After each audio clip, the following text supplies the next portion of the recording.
Okay, so here's the video for this week. Initially, I wanted to talk about a different topic, but I thought I'll bring this topic forward. And it's about leadership, and it's about building your teams and enforcing your ideals and what you think is right to enable a team to achieve. So when you are leading a team, and you have, and this could be a big team, could be a small team, the little details matter.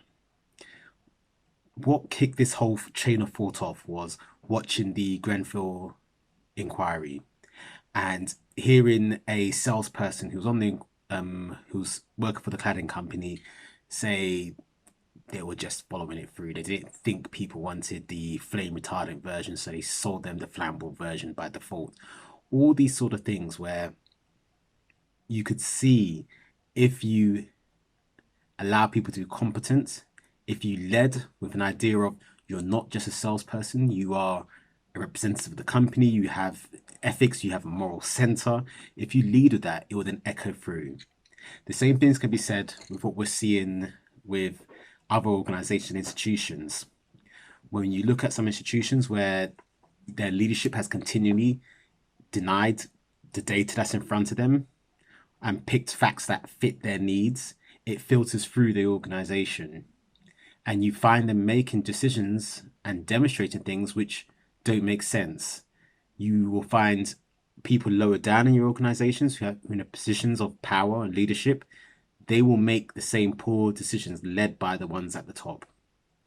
So you could see it with the current issues around the vigil, where we have this very tragic case, and you can see how the Mets leadership made really bad decisions. You can see that how they didn't allow their officers to be competent and make the right calls, where they took a stance which wasn't supported by evidence, and it only leads to more poor decisions.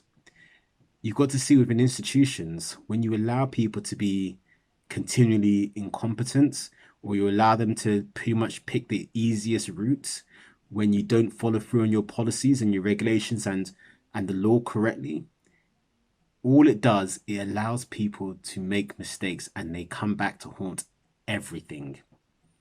So for all the times where, if you look at the Grenfell inquiry, where things were raised, where that salesperson saw if information and evidence to say, hey, this stuff is bad. They saw other countries doing it. They could have made the stand to say, I'm not going to sell this. But they chose the easiest route. It's not legal. It's not illegal yet in the UK, so we'll keep selling it. If they know what they want, they should ask me. That is a zero-sum game that doesn't have good outputs. Again, with if you look at the Mets, we see consistently where things are raised, things that seem like minor crimes, minor offenses, people raise these issues and it's ignored or brushed under the carpet. And when these things are ignored and brushed under the carpet, the people that get away with it, the officers that don't follow the procedures, the people lower down who don't follow those little important steps, then end up becoming major problems. If you have your business and you're a strong leader and you lead using data, using information, using an ethical center, when things go right or wrong, there is a clear framework and people can see your decision making behind it and you can be judged correctly based on that. And yeah, this is something which for me personally is quite a serious thing, because not being able to challenge your leaders, being sure that your leaders are not looking at what you're doing and ensuring that you're following the rules, all it ever leads to is more incompetent people getting away with the worst case scenarios. And all that eventually leads to is, again, this zero sum game where nobody wins. So that's my strategic thought. If you want to achieve your end goal, you have to be disciplined and you have to be a strong leader. You have to be willing to call people up when they need to. You need to be willing to take the loss, take the L when it needs to happen. But you need to be consistent with your leadership. You need to be disciplined leadership, you need to be you need to enforce your policies and rules and regulations, or don't have them at all. If you have rules and regulations around a certain level of misbehavior, you need to address that.